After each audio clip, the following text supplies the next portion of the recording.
ये एवोल्यूशन का तीसरा हिस्सा तकरीबन 8-9 पार्ट्स होंगे इसके। पहले में हमने आपको फॉसिल्स के थ्रू मैंने आपको प्रेजेंटेशन दी थी कि किस तरह हम इम्परफेक्ट बाइपीडलिज्म से ट्रू बाइपीडलिज्म और फिर ऑब्लिगेट बाइपीडलिज्म की तरफ गए। फिर जो एक दूसरा फैक्टर है वो कल्चर है। उस कल्चर में stone making tools stone tool making ability आई, जो कि होमोजीनस के आने से पहले आ गई थी ऑस्ट्रेलोपिथेकस के जमाने से।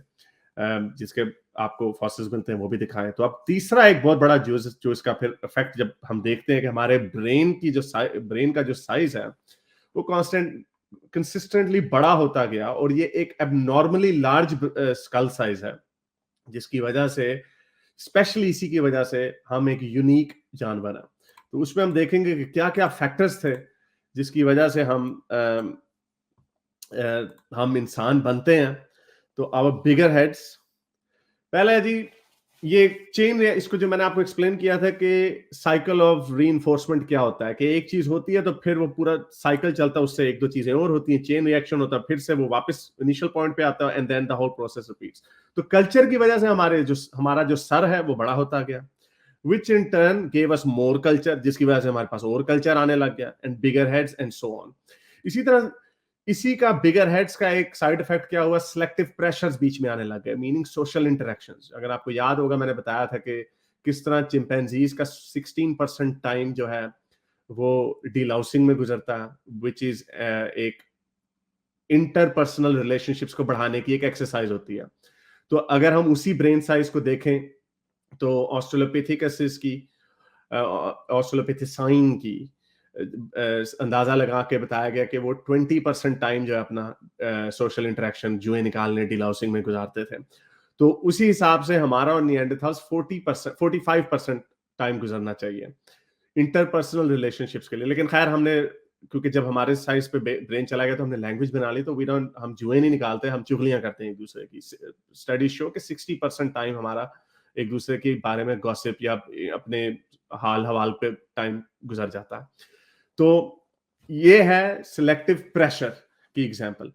और इसी की वजह से, क्योंकि साइकिल ऑफ रीइंफोर्समेंट चल रहा है कि आप बाइपीड बने हैं, फिर आपका कल्चर आ गया है जिसकी वजह से आपका सर बड़ा होने लग गया है, उसकी वजह से फिर आपकी सोशल इंटरेक्शंस बढ़ गई हैं, और इसकी वजह से आप you are becoming more cultural, you are becoming more bipedal by going into obligate bipedal. और उसी की वजह से बाकी के जो ऑर्गन्स हैं वो भी इवॉल्व होना शुरू हो गए। हमारी S curved spine I because we more heavily rely on being upright, obligate biped. Narrow pelvis आया, long legs, shorter arms as well। ये इसकी भी एग्जांपल आपको दी थी कि शॉर्ट आर्म्स जो है वो क्यों हुई, क्योंकि जो बाकी एप्स हैं उनकी बाजुएं लंबी हैं because they walk on all four legs, जो होमिनिड्स हैं। और हमारी long legs because now we rely upright running के लिए लॉन्ग लेग्स की जरूरत ज्यादा है। तो एनीवे तो इस वजह से अब हमारा स्कल जो है ये एक एबनॉर्मेलिटी है in the animal kingdom. It is unusually larger than other hominids and even other hominins.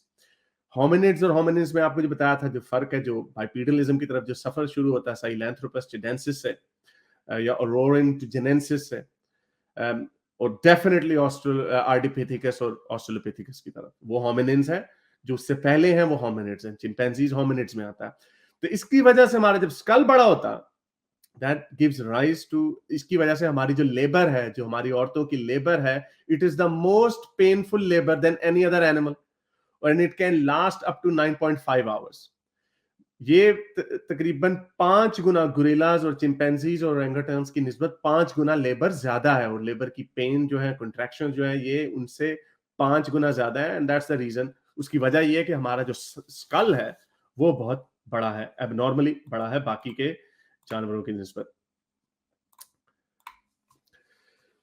Unlike other hominids, human babies, जो हमारी जो क्रेनियल बोन्स हैं, जो हमारे स्कल की जो बोन्स हैं, they are comparatively much softer. और आपने अगर किसी बच्चे की, अब जो आजकल ऐसे होता है कि बच्चों को वैक्यूम के थ्रू भी खींचा जाता है, तो आपने देखा होगा उनका सर जो है बड़ा लंबा सा हो जाता है। ये भी फीचर खैर उन्होंने, नेचर ने वैक्यूम के जरिए निकालने के लिए नहीं किया था, वो तो अब हमने, क्योंकि हमारे पास टेक्नोलॉजी है, हम माओ को तकलीफ में नहीं दे सकते, that's why to make the labour easier यही किया जाता, ये भी किया जाता।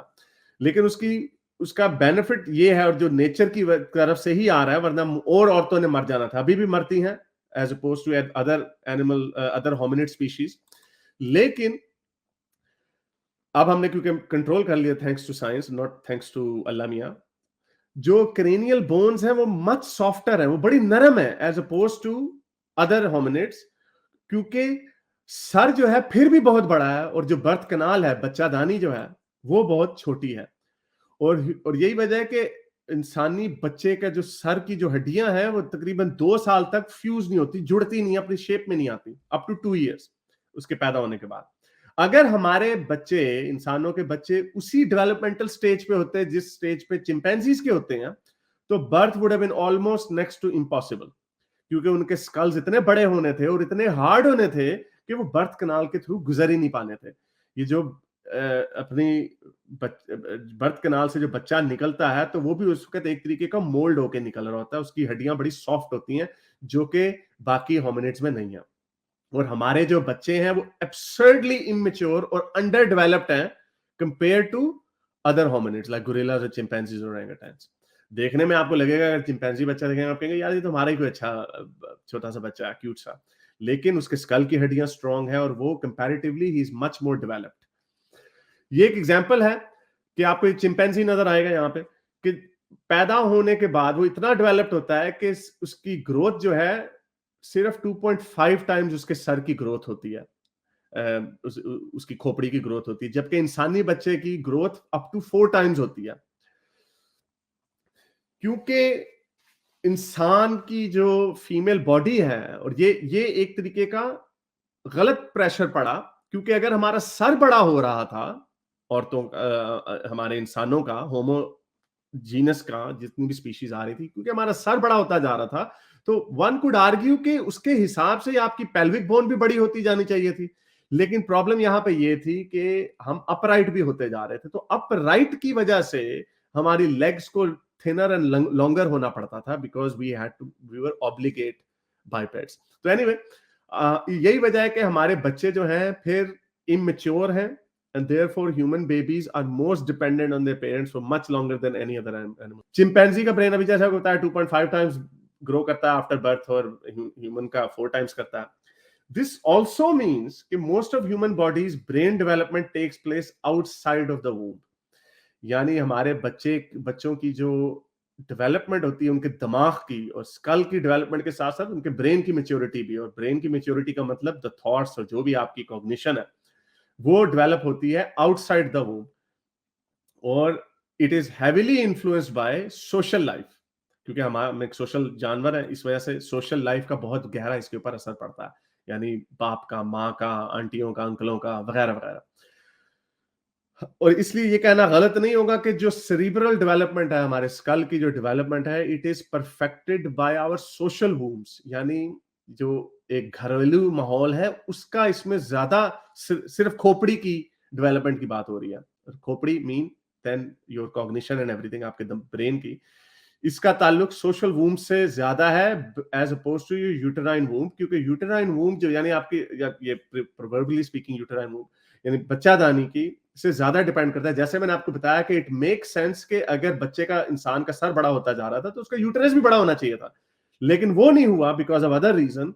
तो नेचर ने क्या करना शुरू किया, हमारी डेवलपमेंट जो है, इनकम्प्लीट डेवलपमेंट, अंडर डेवलपमेंट के साथ ही हमने बच्चे बाहर निकालना शुरू कर दिया। और ये ग्रोथ आप इस तरह देख सकते हैं कि इंसान के दिमाग में 86 बिलियन न्यूरॉन्स होते हैं, मैंने यहाँ पे न्यूरॉन्स लिख दिया, 86 बिलियन न्यूरॉन्स, जबकि चिंपैंजी में सिर्फ 6 अरब न्यूरॉन्स होते हैं, यानी 80 अरब ज्यादा न्यूरॉन्स हमारे अंदर होते हैं। हमारा 33% जो हमारा ब्रेन है वो है नियोकॉर्टेक्स के ऊपर मुश्तमिल, जिसका नियोकॉर्टेक्स पे हमारी जो सोच विचार की जो एबिलिटीज थिंकिंग की है वो नियोकॉर्टेक्स से आती है, कंपेयर टू सिर्फ 17%, यानी एक तो उसका ब्रेन भी छोटा है और उस ब्रेन का ज्यादा उसी प्रोपोर्शन में उसका साइज भी कम साइज जो है नियोकॉर्टेक्स की तरफ है। यही वजह है कि चिंपैंजी ने अभी तक नमाज़ें याद नहीं की। By the age of 1 human brain is almost 2/3 the size of an adult brain, यानी तकरीबन बड़ी जल्दी इसकी ग्रोथ होती है within the age of 1 up to 75%।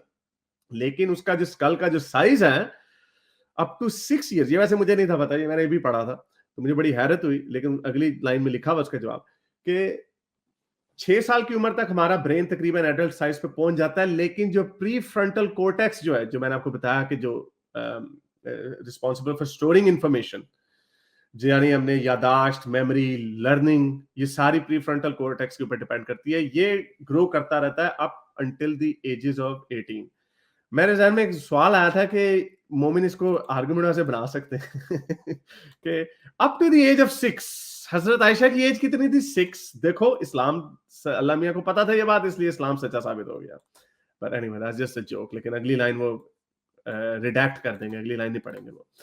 Anyway, अब एक और इसका रिजल्ट क्या हुआ? लॉन्जेविटी, हमारी जिंदगियां लंबी एकदम से शुरू होने लगी, क्योंकि due to bigger skulls infant और मैटरनल डेथ जो है ये one of the highest in animal kingdom है। यानी कोई और जानवर जो है बच्चा पैदा करते हुए माए उस तादाद में बच्चे या बच्चे करने वाली माए उस तादाद में नहीं मरते जिस तादाद में होमो सेपियंस के या पॉसिबली निएंडरथॉल्स के भी मरते होंगे। क्योंकि असल में इसकी वजह ये है कि ह्यूमंस हैड टू अडॉप्ट, ये अभी मैं पहले बता रहा था, वो जो भाई आए थे हमारे शुजा साहब, तो के सिलेक्शन मेथड है, दो तरह के मेथड है, के सिलेक्शन और एक आर सिलेक्शन मेथड है। के सिलेक्शन मेथड उसे कहते हैं जहां पे पेरेंट्स की जिंदगी लंबी होती है, वो बच्चे कम पैदा करते हैं, उनकी जो प्रेगनेंसी का पीरियड होता है वो लंबा होता है और उनको लॉन्गर पेरेंटल केयर चाहिए होती है और उनकी सेक्सुअल मैच्योरिटी देर बाद आती है। और जो आर सिलेक्शन मेथड वो होता है जिसके अंदर उनकी जानवरों की जिंदगियां भी छोटी होती हैं, प्रेगनेंसी का पीरियड भी छोटा होता है, उनकी सेक्सुअल मैच्योरिटी भी जल्दी आ जाती है और बच्चे भी बहुत ज्यादा पैदा करते हैं। और उसमें आप एग्जांपल देख सकते हैं, जैसे बहुत सारी मछलियां हैं, जैसे बहुत सारे चूहे वगैरह हैं, एटसेट्रा एटसेट्रा। तो ह्यूमन बेबीज जो हैं इनको हाई पेरेंटल इन्वेस्टमेंट की जरूरत है। Obviously we are the most complex animals is well, और ये दोनों साइकिल ऑफ रीइंफोर्समेंट की एग्जांपल है कि जितनी सोशल बॉन्डिंग ज्यादा होती जाएगी उतना ह्यूमन कॉम्प्लेक्स होता जाएगा, और जितना ह्यूमन कॉम्प्लेक्स होता जाएगा उतनी सोशल इंटरेक्शन, सोशल प्रेशर्स बढ़ते जाएंगे। और जो इवॉल्व हुआ कल्चर की वजह से, culture was one emergent property at the time after bipedalism, obligate bipedalism, sorry, true bipedalism. Unlike other animals, humans get social attention from uncles, aunties, grandmothers.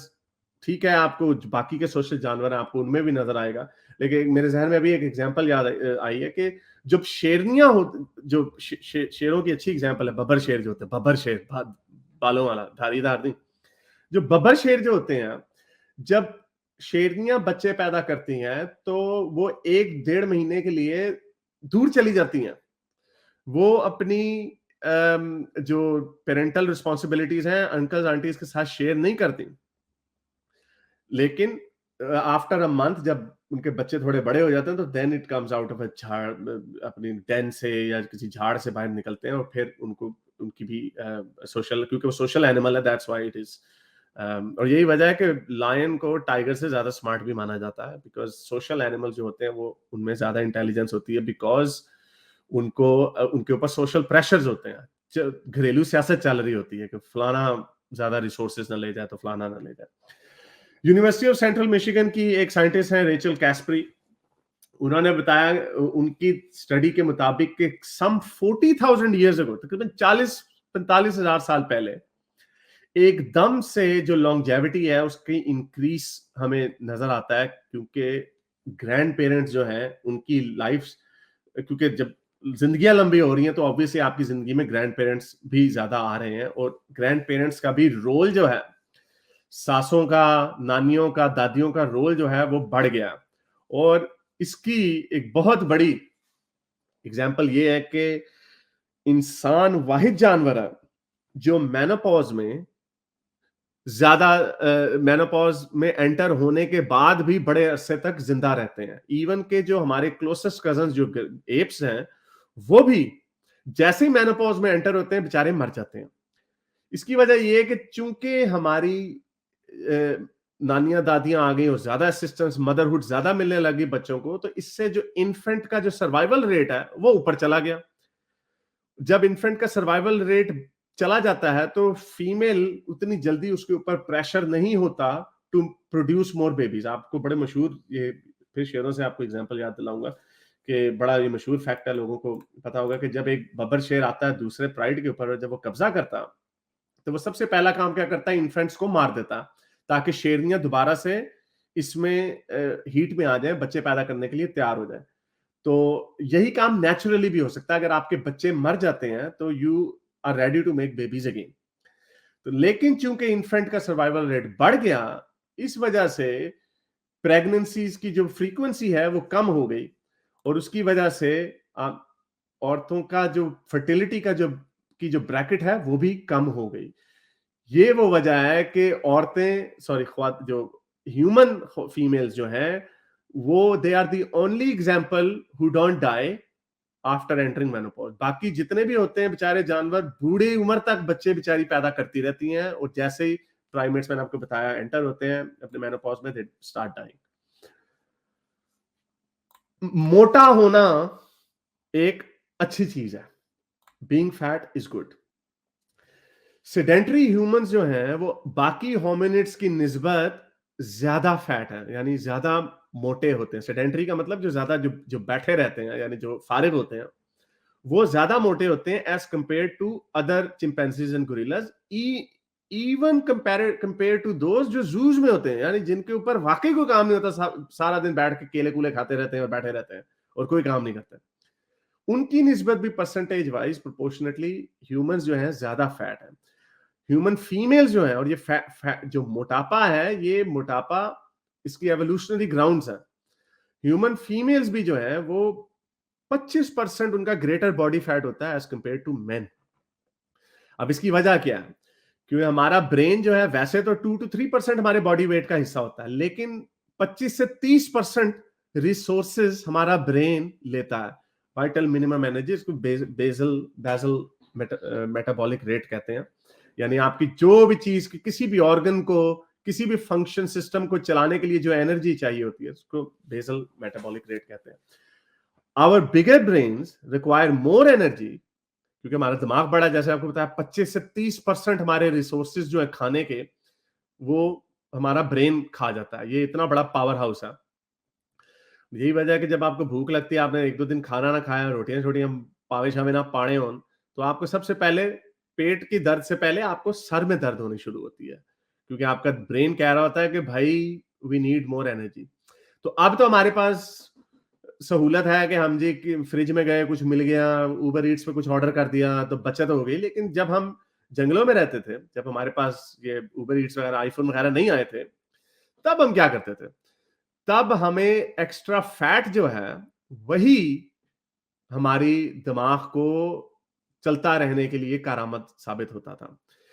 This fat enables human female, तो हमारी बाकी के जो parts हैं उनमें हमें उन कुछ पार्ट्स को, सिस्टम्स को गिव अप करना पड़ा, ताकि हम ज्यादा फैट स्टोर कर सकें। और वो फैट जो है, this fat enables human females to have more frequent pregnancies.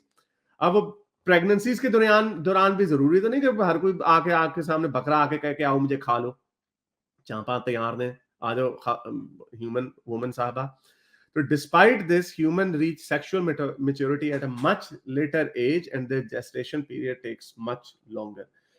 ये इन सारी चीजों में आपको ज्यादा एनर्जी चाहिए, ज्यादा फैट चाहिए, जो कि हम रेनी डेज के लिए हमारी बॉडी ने सेव किया होता है, और ख्वातीन को ज्यादा जरूरत होती है फैट की। और यही वजह है कि फैटर मदर्स जो हैं, जो मोटी और ख्वातीन माएँ होंगी, वो मोटे बच्चे भी पैदा करेंगी। और यही वजह है, आई डोंट, ये बुक में लिखा हुआ था, but I am not sure it's weather that's 100% और नॉट, लेकिन यही वजह है कि बेबीज भी जब थोड़े, हम कहते हैं मीट बॉल पैदा होते हैं, और हमें वो बड़े क्यूट लगते हैं। जो बेचारा सूखा सड़ा बच्चा होता है, उसको कहते हैं यार कि छलेड़ा जाएगा। तो ये क्यूट बच्चे, ये हमारी ये इसके पीछे एवोल्यूशनरी साइकोलॉजी का हिस्सा है कि वी वांट, हमें मोटे बच्चे चाहिए, मोटे बच्चे चाहिए। ये मोटा गोल मटोल बच्चा होना सेहत की एक अलामत है।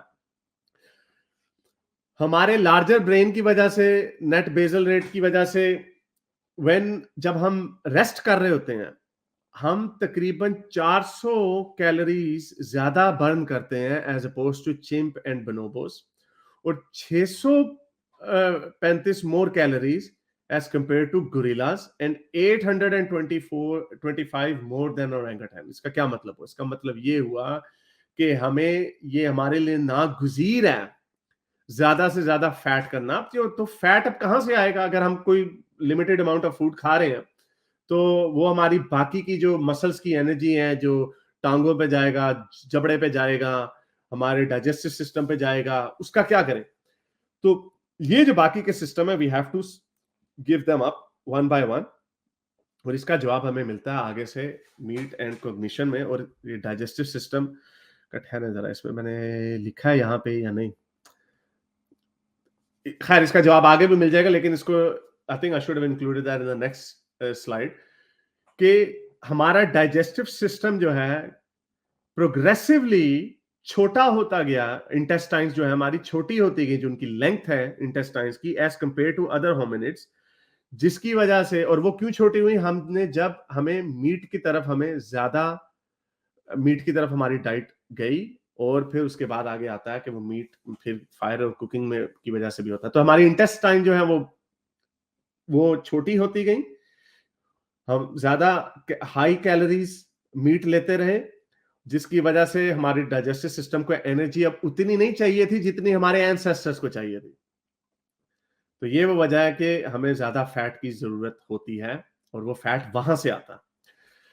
अब मीट की तरफ आते हैं. बड़े लोग मीट के ऊपर बड़े जज्बाती हैं आजकल, और ये हम बड़े अरसे से बात आपको बताते हैं कि तकरीबन सारे पेलियोंटोलॉजिस्ट एग्री करते हैं कि मीट की कंजम्पशन ने हमारी कॉग्निशन जो है, जो हमारी सोचने समझने की सलाहियत है, उसको बढ़ाया. जो कि भी आपने पीछे भी बताया आपको, कि हमारी फैट को स्टोर करने की, ज्यादा एनर्जी को ज्यादा देर तक रखने के लिए, हम गोरिल्लाज और चिंपैंजीज जो हैं, वो बेचारे अगर सख्त किस्म के लीव्स वगैरह खाते रहते हैं, तो उनको ज्यादा देर खाना पड़ता है, ज्यादा देर चबाना पड़ता है, in return for less energy.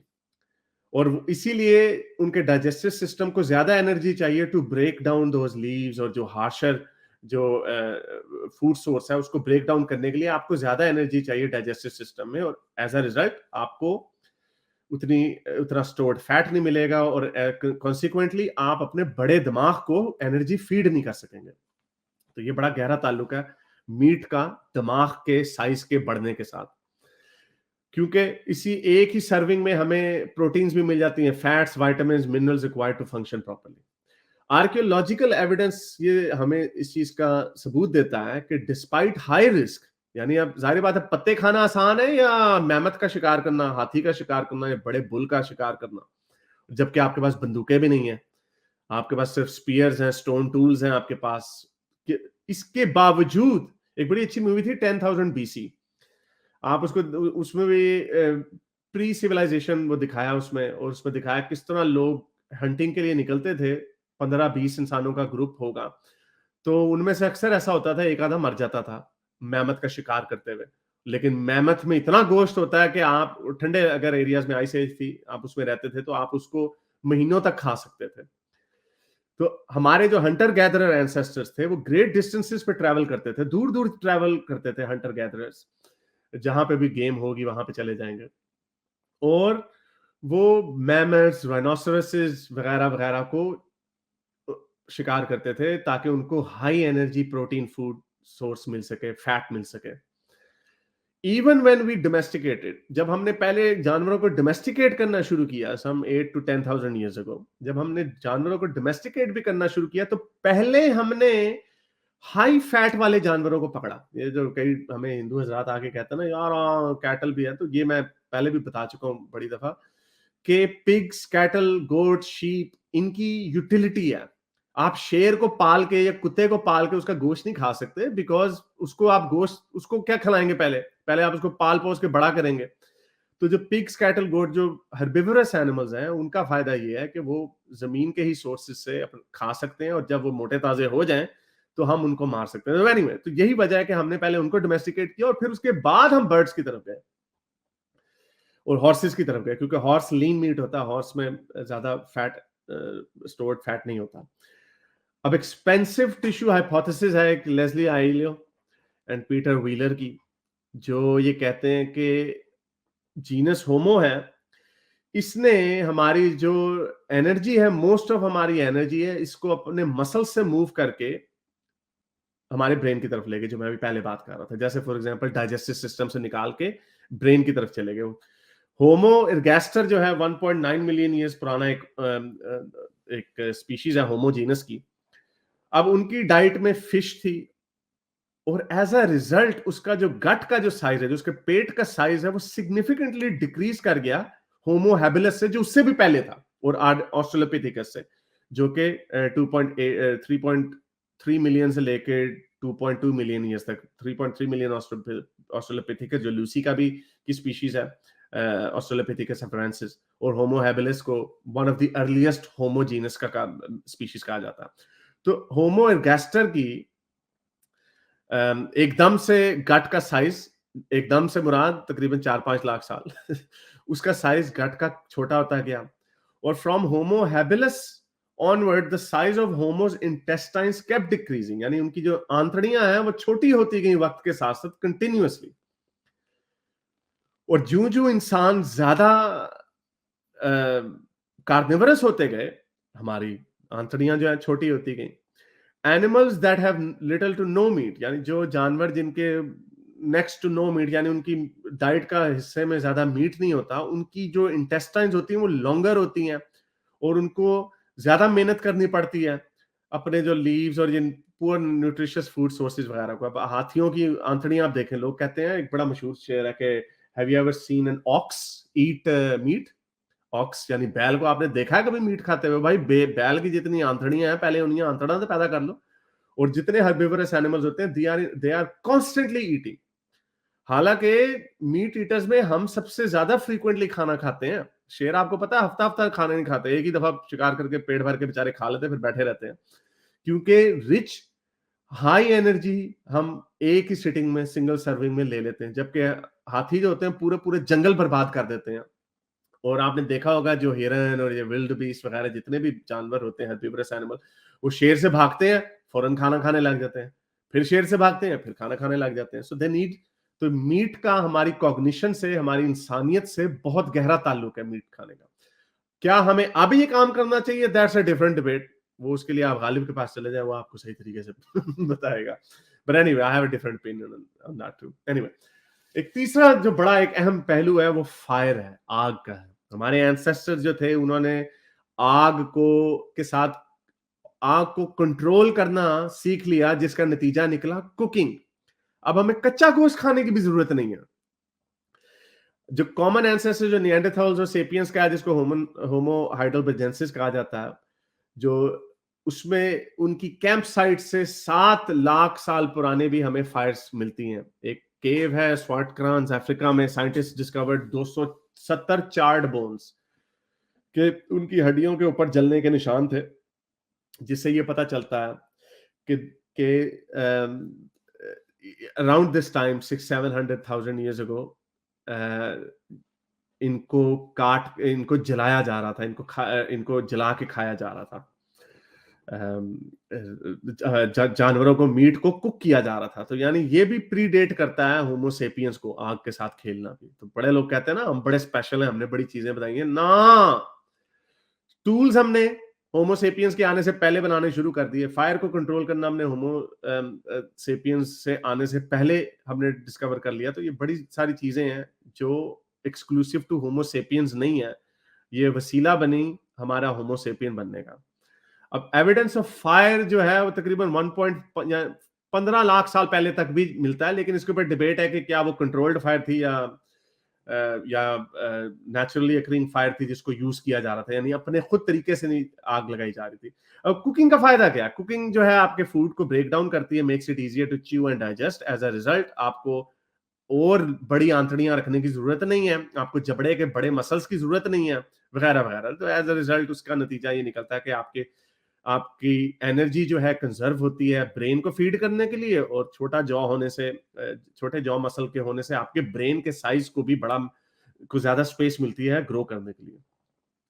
Studies show करती हैं कि 35% जो कुक स्टार्च है, यानी जो स्टार्च जो है उसको जब कुक किया जाता है, can be digested as oppose to 12% of raw starch. यानी अगर आप कच्ची स्टार्च को लेंगे, जो यानी शुगर्स जो है, अगर आप उनको लेंगे तो सिर्फ 12% जो है वो आपका जिस्म डाइजेस्ट करेगा, बाकी निकाल देगा। लेकिन जब हम कुक करके उसको ब्रेक डाउन करते हैं तो up to 35% we can eat it. इसी तरह जो प्रोटीन्स हैं 78% जो है, अगर हम कुक करेंगे तो उसकी 78% हम उसकी हमारी बॉडी में उसको डाइजेस्ट करके उसको एनर्जी में ब्रेक डाउन करके हमें मिलेंगी। अगर हम कच्चा खाएंगे तो 45% रॉ प्रोटीन मिलेगी, 55% जाया हो जाएगी बाथरूम में।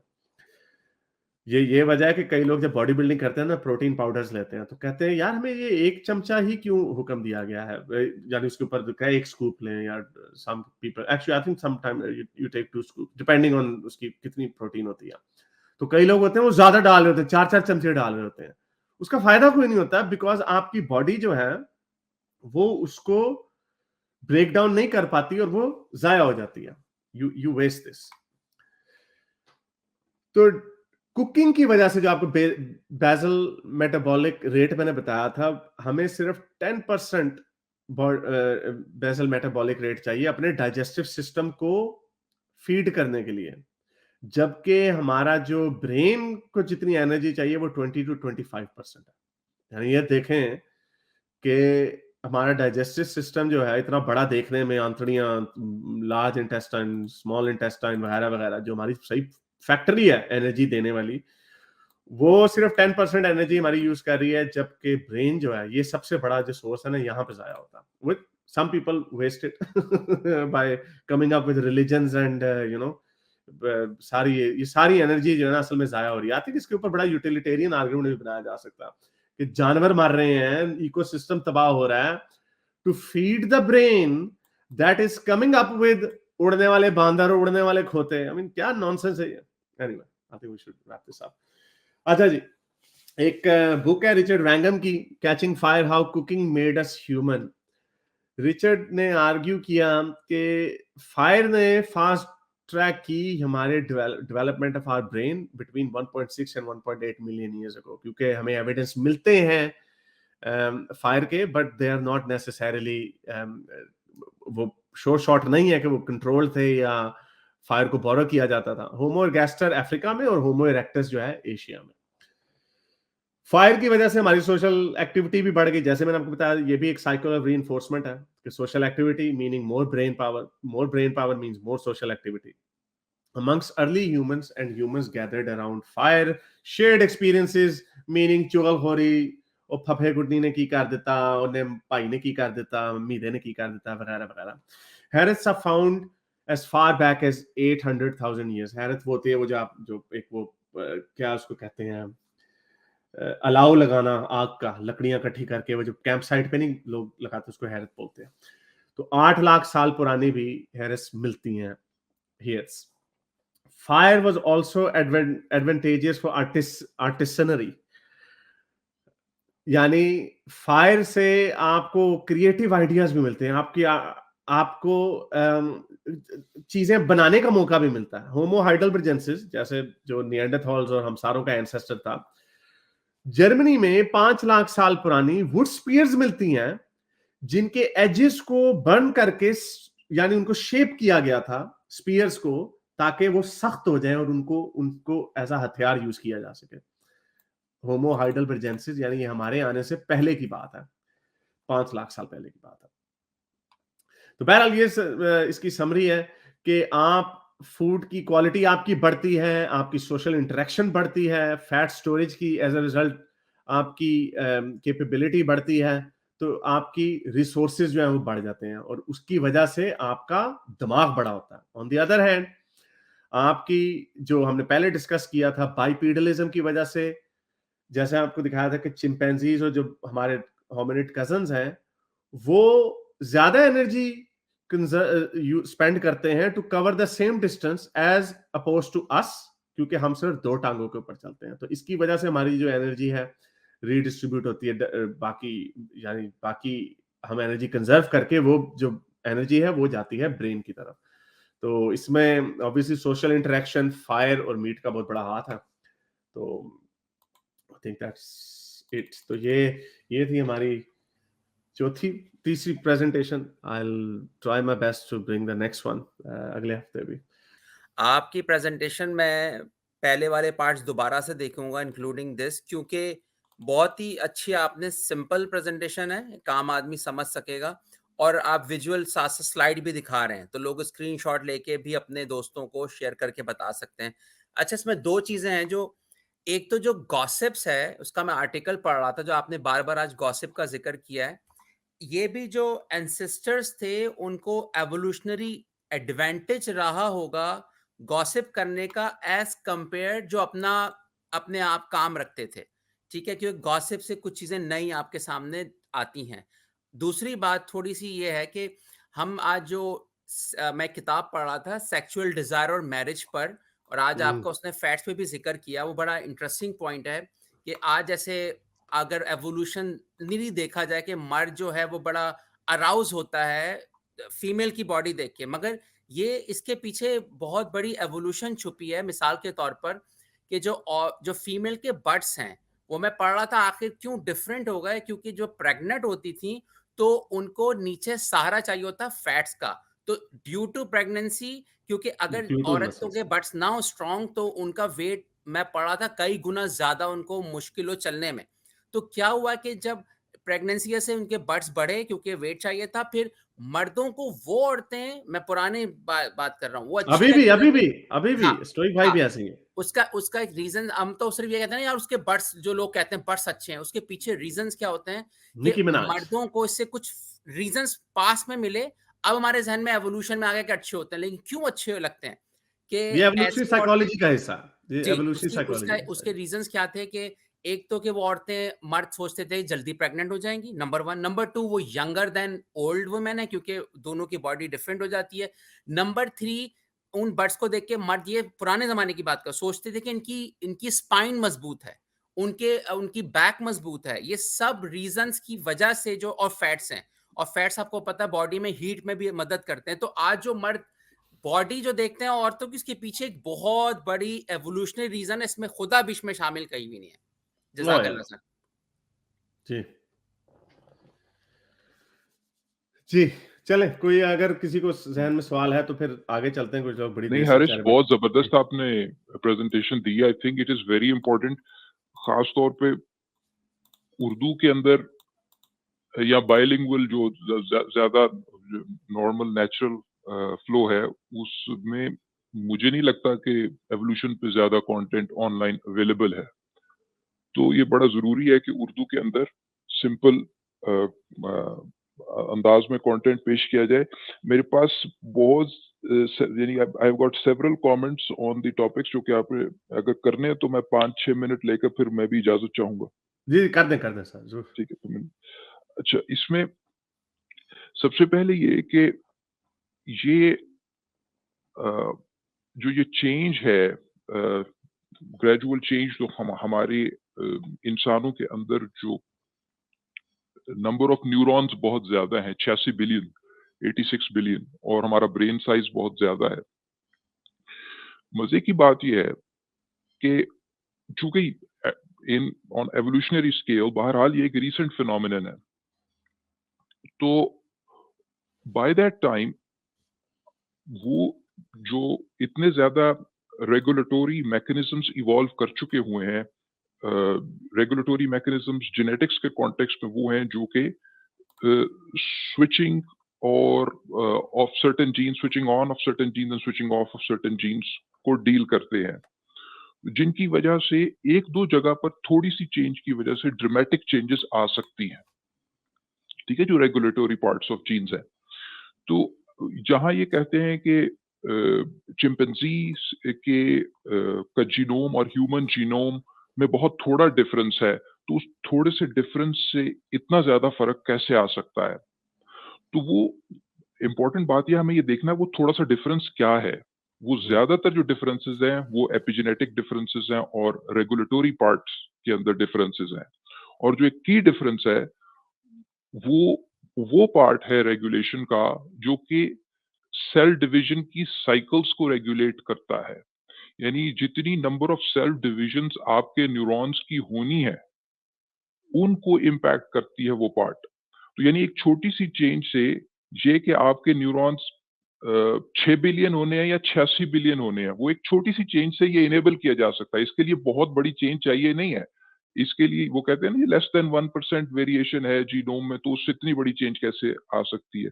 दरअसल बहुत थोड़ी सी चेंज चाहिए है इतनी बड़ी वेरिएशन के लिए, क्योंकि the change is precisely controlling the number of cell division rounds जो कि न्यूरॉन्स को करने हैं। तो उसकी वजह से हमारा जो ब्रेन है वो इतना बड़ा है।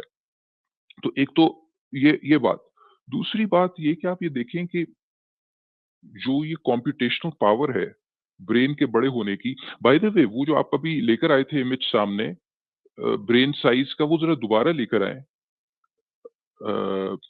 जो अभी 1 सेकंड पहले, थोड़ी देर पहले आपने एक विजुअल दिखाया था। जी, जी, जी। अच्छा, इसमें खैर फ़ॉन्ट साइज़ ये बहुत फ़ॉन्ट छोटा साइज़ है। ये समझ नहीं आएगा। ये सारे जो थर्ड लास्ट जो है ये ऑस्ट्रेलोपिथेकस के बाद सारे ओके, ओके। होमोस ही हैं। ये हाँ, हम प्राइमेट्स के अंदर रहते हैं और आप ये देखें कि जो इवन चिंपैंज़ीज़ के अंदर भी जो साइज़ ऑफ द ब्रेन है, वो चिंपैंज़ीज़ के अंदर भी ब्रेन एवोल्यूशन काफ़ी एडवांस लेवल के ऊपर है। हम उनको बड़ी आसानी से राइट ऑफ कर देते हैं कि भई चिंपैंज़ीज़ इंटेलिजेंट नहीं है। देखिए, पार्ट ऑफ द जो डील है कि आपको एक एक्सटेंडेड कम्प्यूटेशनल रिसोर्स क्यों चाहिए है, वो इसीलिए चाहिए है कि भाई हर चीज़ प्री प्रोग्राम करना मुश्किल हो रहा है, ठीक है? यानी आपको ठीक है, एक बेस लेवल ऑफ फंक्शनैलिटी चाहिए टू किक स्टार्ट, लेकिन जो लर्निंग की कैपेसिटी लाने के लिए देयरफॉर ज़ाहिरी बात है कि आपकी एडवांटेज है एक कम्प्यूटेशनल रिसोर्स को बढ़ाने की। तो वो भी जो 6 बिलियन का भी साइज़ में उन्होंने ग्रो किया है, अगर चिंपैंज़ीज़ का ब्रेन हमसे छोटा भी है, लेकिन वो भी उसी वजह से ग्रो किया है। जिस वजह से जो उसकी प्राइमरी रीज़न ग्रोथ की वही है जो हमारी है। और उनमें भी सब कुछ प्री प्रोग्राम नहीं है, उसमें भी एक लंबा लर्निंग फेज़ है। बहुत सारे जो ठीक है कि जो अगर आप वो जीनस होमो में देखें में तो टूल यूज़ आपको नज़र आता है, लेकिन आपको चिंपैंज़ीज़ में भी टूल यूज़ नज़र आते हैं। यानी जो सबसे बड़ी एग्ज़ाम्पल है टूल यूज़ की चिंपैंज़ीज़ में, वो आपने पढ़ा होगा और देखा भी होगा, वो स्टिक यूज़ करते हैं वो शहद के छत्तों के अंदर शहद निकालने के लिए, हमने किया था पिछली पिछली है ना? एपिसोड में मैंने डिस्कस किया था उसको बिल्कुल। सर्कमस्टेंशियल कहते हैं, sorry, circumstance use of tools tools उसको कहते हैं, जो कि आपकी बात सही है कि उनमें इतनी कॉग्निशन है कि वो उसको बनाते तो नहीं है, but they use that tool to open up nuts और डिगिंग होल्स या using it as to do a something, यानी एक चीज़ मौजूद है, उसको आपने किसी और चीज़ के लिए इस्तेमाल किया है, वो जो एंट्स हैं, उनको भी निकालने के लिए ज़मीन के नीचे से वो उसके लिए भी इस्तेमाल करते हैं।